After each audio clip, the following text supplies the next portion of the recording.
everybody. So I'm very excited. I just got back from my screening of Fantastic Beasts and Crimes of Grindelwald. And this is a sequel to the first Fantastic Beasts, and this is a prequel to Harry Potter movies. And I was kind of met on the first one. I felt like it had some tonal problems. I wasn't really a big fan of Newt as a lead protagonist. I thought he would have made a great side character, but I really didn't. I had a hard time understanding him. He just wasn't my favorite. And so I had definitely mixed feelings, but I really liked Queenie and I really liked Jacob. And so I thought that was fun. I thought some of the more comedic sections with the Beasts were fun. It looked nice. So I had some positive things about it. But I go into this movie and I was hopeful that this would be an improvement. You always hope that with movies, that they'll look at some of the problems and they will make it better. Why not, right? But unfortunately, I really don't think that happened here. I think that if you are super aware of the lore, and particularly not even just the lore, but if you're particularly aware of like J.K. Rowling's retconning and Pottermore and all of that, if you know all of that, then it'll help you a lot. I found this movie to be very confusing.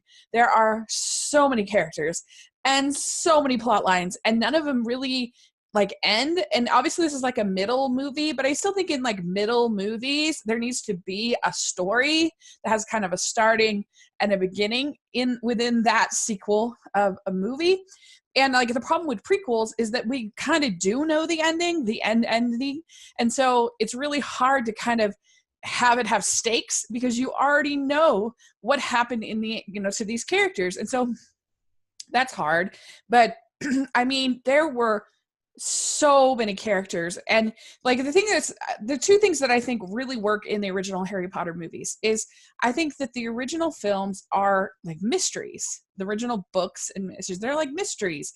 There's something that's happening that the kids can't figure out, so they go and they kind of through their own sort of researching, whether they're under that I'm a bit of a muggle, so you'll have to forgive me. I don't know, but the invisibility cloak, or whether they're kind of, there's the time turner or whatever. So they're all sort of putting the clues together, and then there's this great evil, and so there's this defining difference between the good and the bad, and it's all about how that sort of dynamic, and how especially because Harry is afflicted by the evil, like he's felt it. It's in a way he felt it as a baby. That's his scar.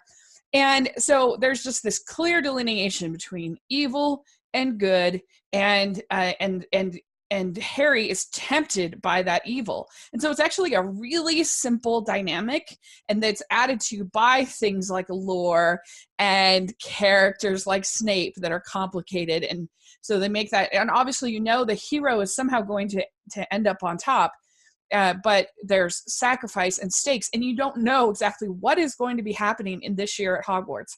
And so that's why it's fun to read all of the books, because it's a sense of mystery. And that's why I do think that the books aren't as rereadable for me personally. The movies aren't as rewatchable for me personally, because once the mystery is sort of lost a little bit. Because when I rewatched them for the podcast, I was really surprised that I didn't love them as much as I loved them the first time. Some of them are still good. Some of them I enjoy. But I don't know. There was just something I was like, oh, why is so much of this series kind of boring me on the rewatch? I was so surprised. And I think that's why, is because it's sort of a mystery. Well, in this case, there really isn't any kind of mystery. It's just like adding plot lines. Plot line. And they don't really intersect very well together. And there's so many characters that have sort of story arcs and roles, and I still had a problem understanding Newt. But I don't know, it just was very muddled to me. It was very confusing to me, which made it kind of hard to sort of keep my attention. And I don't know, I really didn't like the ending. I won't give any spoilers, but I didn't care for it. And I really thought that it doesn't feel like a part of the Harry Potter world. Like, yes, things change and evolve over time, but I don't know. It's just kind of weird because, for instance, Dumbledore like wears like a suit and tie when he's teaching. He doesn't look like the teachers ever looked in the Harry Potter movies. There are a lot of things, the way they sort of interact with the Muggles and the way that, and I accepted some of that in the last one because it was in America, but this one is mostly in Paris and Great Britain. And so I don't know. It just feels like a very different world. Also, I will say that that this is not a film for children. I would not take children. There's some pretty brutal stuff. It's very dark. It's very long.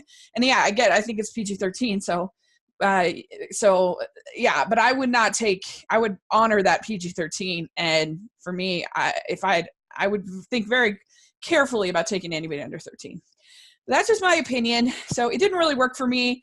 I didn't really care for it. And maybe like with the Avengers Infinity War, once I see the whole story, then I'll like certain parts better. But just as an entry and as a movie, the story just wasn't there for me.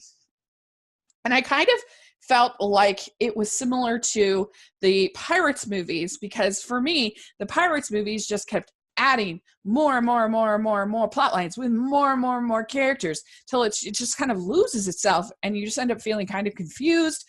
What is happening? What's going on?